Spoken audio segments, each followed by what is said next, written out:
everybody, welcome back to the channel and some more Test of Honor here as we keep working our way through the different scenarios. Today we're taking a look at Scenario 2, which is really a continuation of 1. So you can certainly play them all separately as one-offs, but they've done a nice job of kind of linking basic beginner games to gradually more complicated and kind of in a like mini campaign sequence too. So it's pretty neat. So let's jump in. Seize the Outpost is this one. The player who lost Battle 1 is player 1, while the winner is player 2. So player 1, and I love these little like stories as they kind of continue the plot essentially of the encounters here. Though your wounds have healed, the humiliation of defeat still stings, and you have been waiting for an opportunity to take your revenge. You have tracked your foe to a small outpost that he is guarding on behalf of his clan. Seizing the outpost will teach him the lesson he deserves. Your clan lord for player 2 has tasked you with guarding this outpost, and though you privately feel it is beneath you, you cannot refuse the order. Your troops are spread out as the sun sets when the enemy is sighted, and you yell for them to hasten to your side.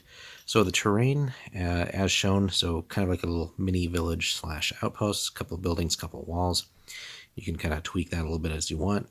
But place 3 objective markers at the entrances to the buildings. They should be at least 12 inches from the edge of the playing area. And again, this game doesn't really typically take that big of a table, so sometimes 3 by 3, but you could also do like 2 by 2 almost. Recruitment limit is 15 points here. Player 2 deploys up to 10 points worth of warriors, including his hero, anywhere on the table. The remaining warriors are left off the table as reinforcements. Place them on their recruitment cards. Use the reinforcement scenario rule to move them on during the battle. And then player 1 chooses any table edge and deploys all his warriors within 3 of that edge. Player 1 draws the first token. Now it is interesting, player 2 can kind of be anywhere, although really thematically it would make sense that you're kind of covering the village, right? Player 1 comes in from one of the board edges. The objective here, very simple. Seize and maintain control of the objectives, representing control of the outpost.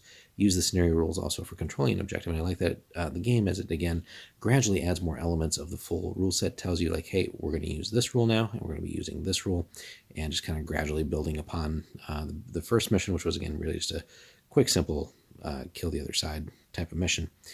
Ending the battle. The battle ends at the end of turn 5 as darkness falls. Whichever force controls the most objectives at this point is the winner. The other side flees.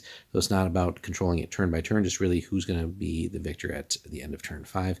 So that gives the players a little bit of flexibility, but especially the defender, because again, really, you could almost, lure the enemy in.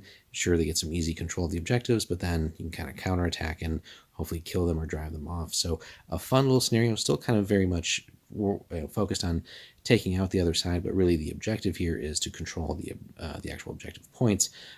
So certainly you'll want to thin the enemy to increase your chances, but you're also holding 3 spots here as the entrances to the buildings. Now, if you don't have 3 buildings, you can of course substitute a little bit, make something that makes sense, or use something that makes sense rather. But all in all, a nice little scenario, and again, just gradually adding a couple more elements. Let us know, guys, how you like Seize the Outpost. If you've played any variations of that in your games, let us know in the comments. Be sure to like and subscribe, and we will have much more Test of Honor for you over the coming days, weeks, and months. Thanks so much for watching.